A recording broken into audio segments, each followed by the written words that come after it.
Hey everyone, so this is my review of The Flash Season 3, Episode 13, called Attack on Gorilla City.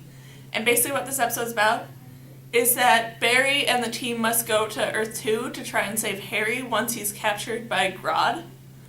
And Grodd goes in return and asks for their help to be able to stop another gorilla called Solvar.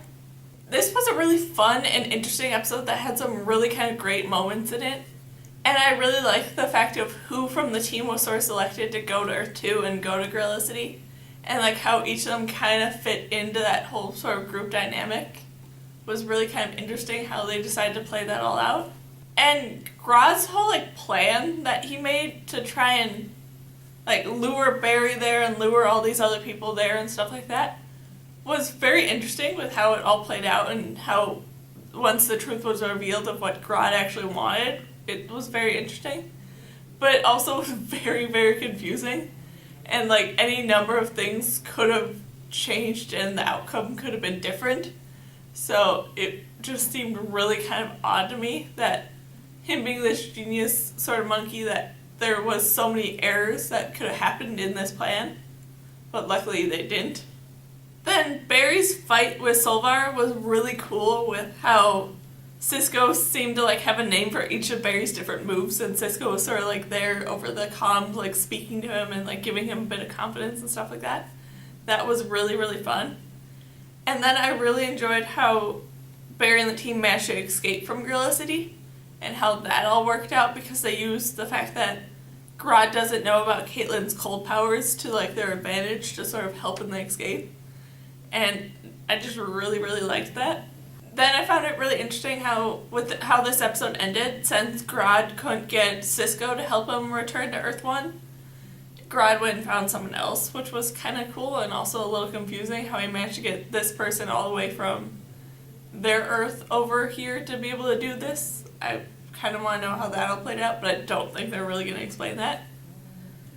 And then I really, really loved the sort of little scene in there where Harrison met HR again, and all the dealing with that, and the fact that the truth kind of came out about how HR isn't actually a scientist, and all this stuff was very, like a very, very fun little moment in there.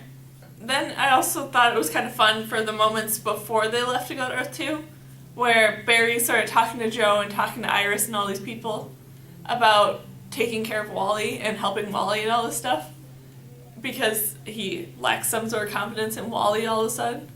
And he's doing this like really, really badly behind Wally's back, and that was just kind of odd and sort of fun. And then I really do actually kind of like the idea of a relationship between Julian and Caitlyn, and all the stuff that could go into that, especially with what my predictions are of what they might be planning to kind of do with Caitlyn, where one of the headlines that Barry saw in the future was about Killer Frost. And I think that Julian might actually be playing towards fixing that headline, because if you know anything about Killer Frost's backstory, the one sort of like major event that happened that caused her to sort of go evil and go ice cold and stuff like that was the fact that she took herself away from all her friends. So if she's in a relationship or something like that, it could potentially stop that from happening. So if that's like the idea that they're going with, I kind of think that's kind of cool. Then I don't know how I feel about the idea of Jesse coming to stay on Earth 1. Because on one hand I like it because that means that there might be more scenes with Wally in it and getting to get to know his character a bit more than just a few scenes every episode. Where he actually has like a bigger sort of longer story plot to him, I'd be very interested in seeing. But on the other hand, I don't really like it for the fact that if she shows up, that means that now there's 3 speedsters running around, and that just seems like a lot. But I do have to say, overall, this was a really fun and entertaining episode, and I can't wait to see what the next one will bring. So, yeah, that's my review of The Flash Season 3, Episode 13, called Attack on Gorilla City. So, yeah. Bye!